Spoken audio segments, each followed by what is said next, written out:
Hi, my name is Patricia. I'm 32 years old, a spirited and independent woman. Let me take you on the roller coaster ride that is my marriage to Austin. It's quite the saga, so buckle up.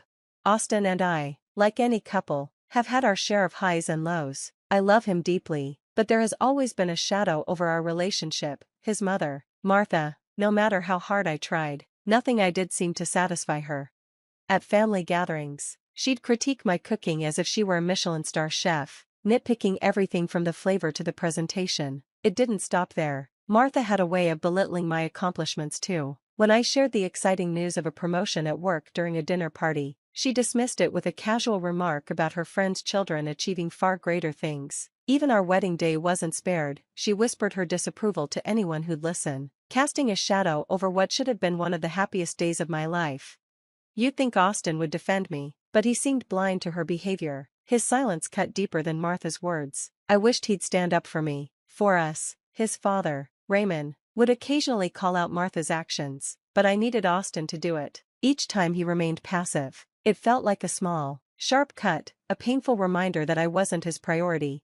Over time, my frustration grew. It wasn't just about Martha's critiques. It was about Austin's inability, or unwillingness, to stand by my side. The tension reached a boiling point when Austin announced a sudden business trip to Florida, just days after returning from another one.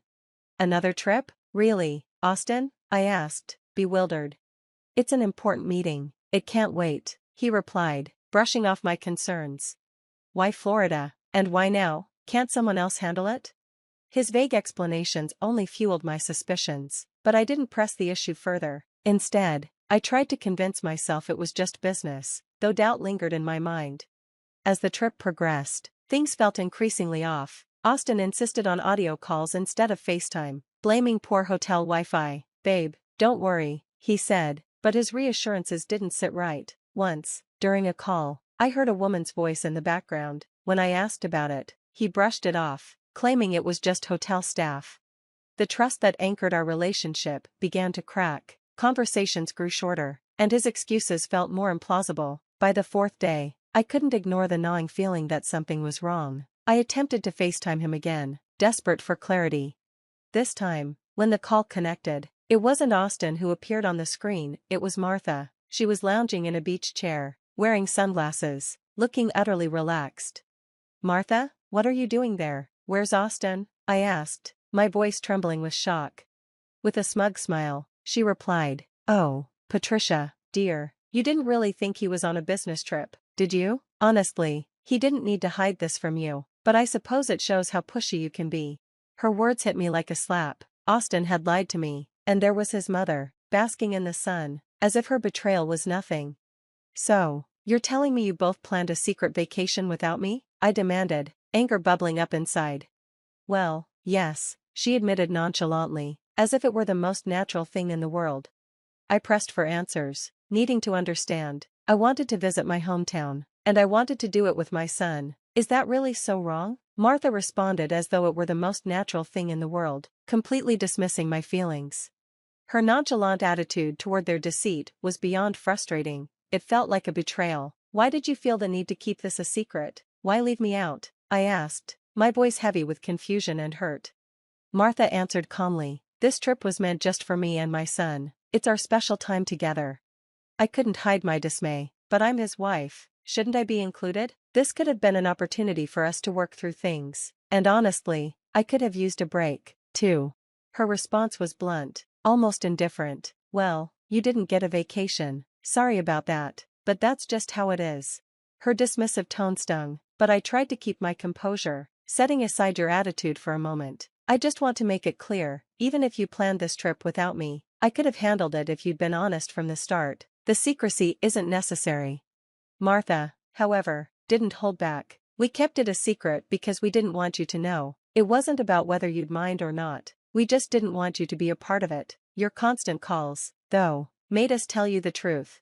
I was stunned. Are you serious? Martha, what has happened to you? She rolled her eyes, her tone dismissive. Oh, stop overreacting. You're blowing this out of proportion, as usual. I fought back the rising frustration. I'm not being dramatic. After all these years of dealing with your difficult attitude, I have every right to feel upset.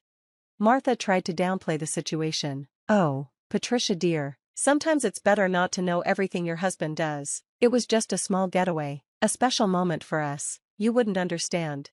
Her words stung like a slap. Betrayal, anger, and sadness hit me all at once. They had planned this intentionally, keeping me completely in the dark. The weight of their secrecy made me question what else they might have hidden from me. How often had these secret trips taken place? Why had they gone to such lengths to exclude me? As the trust one had in Austin began to crack, I was interrupted by his voice, tense and strained. Mom, why did you pick up the phone? What's going on? Martha's voice was firm. It's time Patricia knew the truth. It's been 5 days. Austin quickly snatched the phone from her, his face draining of color as he realized how deeply his lies had entangled him. He looked at the screen, knowing he was caught. Why did you lie about the business trip, Austin? The Wi-Fi was working fine the past few days, wasn't it? I demanded, my anger and confusion building. I didn't want to upset you, he admitted sheepishly. Well, of course, I'm upset, I snapped. I thought you were avoiding me. It's odd that you want to spend time with your mom, but Austin, you've been neglecting our relationship. I felt distant from you. If you just wanted time with her, you should have been honest. Even if I'd been disappointed about not being invited, it would have been better than feeling like you were keeping secrets from me. Austin tried to justify his actions, but it was clear he hadn't thought through how this would affect me. Austin, I said, frustration rising in my chest, I wouldn't have been upset if you'd just been honest. It's not about the trip, it's about the secrecy. And honestly, when I heard women's voices in the background during your calls, I started to think you might be cheating. I exclaimed, the hurt in my voice unmistakable. What? No way, Austin shot back, clearly shocked by my accusation. Yeah, well, when you keep things from me, what am I supposed to think? I replied bitterly. I have a special bond with my mom. Sometimes we just need our space, Austin tried to explain. In Florida, of all places? You both hate Florida, and what about visiting Jess? Weren't we supposed to see her together? My questions hung in the air, unanswered, and I could feel the weight of my disappointment growing. The inconsistencies in his story were impossible to ignore. I confronted him, my voice firm. So this secret was just between you and your mom? Did your dad even know about it? Austin stuttered. I can't talk right now. Well, I hope this trip was worth it, I said, my voice unwavering, because when you come back, you might not have a wife to return to. Austin, please just wait, he pleaded, but I had no patience left. I ended the call and blocked any further attempts from him to reach me. Alone in my room, I paced back and forth, overwhelmed by a storm of confusion and anger. Why would Austin hide something so trivial? One thing I'd always believed was that small lies often pointed to bigger secrets. The idea of Austin secretly spending time with his mom was almost absurd. Part of me wished it was something as simple as an affair, something I could at least understand. His distant, secretive behavior, and his mother's meddling, however, were harder to grasp. I knew I needed advice from someone who might understand, so I decided to call my father-in-law, hoping he could shed some light on the situation.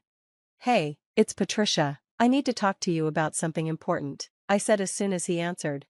I poured out everything, the deception that was straining my marriage, the betrayal that was swirling inside me. I told him how Austin had fabricated a story about a business trip and how Martha seemed to revel in keeping me out of the loop, enjoying the control it gave her over our relationship. The weight of their deceit was suffocating.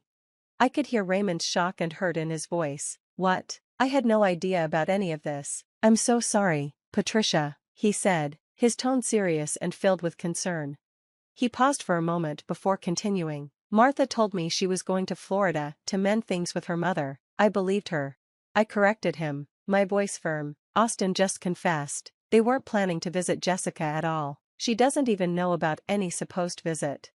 Raymond's reaction confirmed how blindsided he was. I can't believe Martha would orchestrate something like this, he said, clearly dismayed by the web of lies his wife had spun, entangling all of us. It's one thing to disagree, but deceiving your own family? That's something else entirely. It's unforgivable.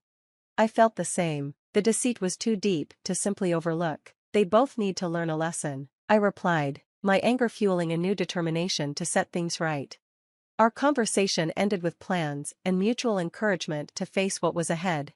I hung up, eagerly awaiting the outcome of Raymond's conversation with Jessica. Hours later, He called back with updates that only deepened the gravity of the situation. His voice trembled with a mix of anger and sorrow as he recounted the details. I told her everything, Patricia. Jessica was furious, absolutely devastated. She couldn't believe her daughter would go this far and deceive everyone, Raymond explained. She deserves to know the truth. Martha's been unbearable for too long, I replied, still reeling from the betrayal. Well, Jessica's ready to take matters into her own hands. She's planning to give Martha a lesson she won't soon forget. She's fed up with Martha's antics and wants to show her what true rudeness looks like, Raymond continued. Curious about the deeper issues at play, I asked, what exactly is the issue between Martha and Jessica? Raymond sighed before responding, it's quite ironic, Patricia. Martha's always claimed that her mother was rude and cruel to her. They've had a rocky relationship ever since Martha ran away, and it's been toxic, with years of being in and out of contact. But after speaking with Jessica for the past hour, I'm beginning to think that Martha might have been the problem all along. He paused, reflecting on the broader implications. It's crazy. I've been married to Martha for all these years, and yet you've uncovered more about our family secrets in this short time than I ever did. I should have been more curious. The revelations were startling, casting new light on the family dynamics and hinting at deep-seated issues that had been simmering beneath the surface. I should have been more assertive, Raymond lamented. How could you have known? I reassured him. Don't be too hard on yourself. You were just trusting your wife, being a good husband, and you've stepped up more than Austin has. That counts for something. Thanks, Patricia. I appreciate everything. I'm glad I could help, though it's unfortunate it had to come to this. Yeah, I guess so, but I'm looking forward to seeing Jessica show them her true colors, Raymond responded, a mix of anticipation and relief in his voice. The next day, the fallout from our revelations began to unfold. Austin, failing to grasp the full seriousness of the situation, called me, clearly agitated. Patricia, what did you do? He demanded. What do you mean? I replied, trying to remain calm. Don't play dumb with me. Jessica is here, and nobody else knew we were in town except you. She said she came because she heard we were here. His frustration was palpable, and I could hear a commotion in the background, likely Jessica confronting Martha. I'm glad she knows the truth. Everyone deserves to. After all your sneaking around, I shot back. How could you do this, Patricia? I could hear Martha's voice now, angry and accusatory. You ungrateful little rat. How dare you expose us like this? I couldn't help but chuckle softly, though my laughter was tinged with bitterness. Before I could respond, another voice, stern and authoritative, cut in. Don't you dare speak to that young lady like that, Raymond interjected. I've had enough of your insolence. You've been telling everyone how rude and nasty I was to you, huh? When all I did was care for you and help you out of trouble. You were such a problem child, lying about everything and being nasty to everyone, and I see that lifestyle has followed you into adulthood. The argument escalated, and I heard the sound of something breaking, likely a glass or a vase. The intensity of the shouting made me slightly fearful, but I quickly realized this was the consequence of Austin's actions. He was an adult, responsible for his choices. Over the next few days, Austin repeatedly asked for my forgiveness, claiming his grandmother was driving him crazy. Each time he called, I reminded him that this was his own doing. Meanwhile, Martha and Jessica continued their heated exchanges. I was surprised they hadn't been kicked out of the hotel where they were staying, given the chaos. As their 10-day trip neared its end, Austin revealed something even more shocking. Patricia, please, you need to talk to Jessica, he pleaded. I tried talking to Dad, but he's still upset with Mom and me. Slow down, what's going on? Weren't you two supposed to be coming back? I thought you learned your lesson, I asked, trying to keep up with the unfolding drama. Well, Jessica doesn't think, Austin started, hinting that the troubles were far from over. She intends to join us on the flight, hoping to follow us back and make sure my mother behaves like a dignified adult, rather than acting like an unruly teenager. Wow, that's quite the surprise, I replied, my voice dripping with sarcasm. Perhaps next time you'll advocate for what's right instead of participating in your mother's plots. I'll see you when you get back, I concluded, ending the call. Patricia, I'm sorry for everything. Haven't you punished us enough? Please, talk to Jessica and convince her not to come with us, Austin implored, his desperation evident. I don't think so, dear. It's not my place to stop her. She's quite formidable, I replied dismissively. How do you think that makes us feel? Austin pressed. Honestly, your feelings aren't my concern right now. You've misled me for far too long, and you never defended me when your mom mistreated me. Now you're just experiencing the consequences. Don't be upset with me. Have a safe trip, or at least as safe as it can be with those two together," I asserted firmly before ending the call. A sense of vindication enveloped me, realizing that I had finally confronted the persistent negativity in our lives. Jessica, our unexpected champion, had initiated her form of retribution, igniting a spark of anticipation within me. Now, I looked forward to their return, eager to hear the stories Jessica would undoubtedly have, imagining her making their flight a challenge. The taste of revenge was indeed delicious,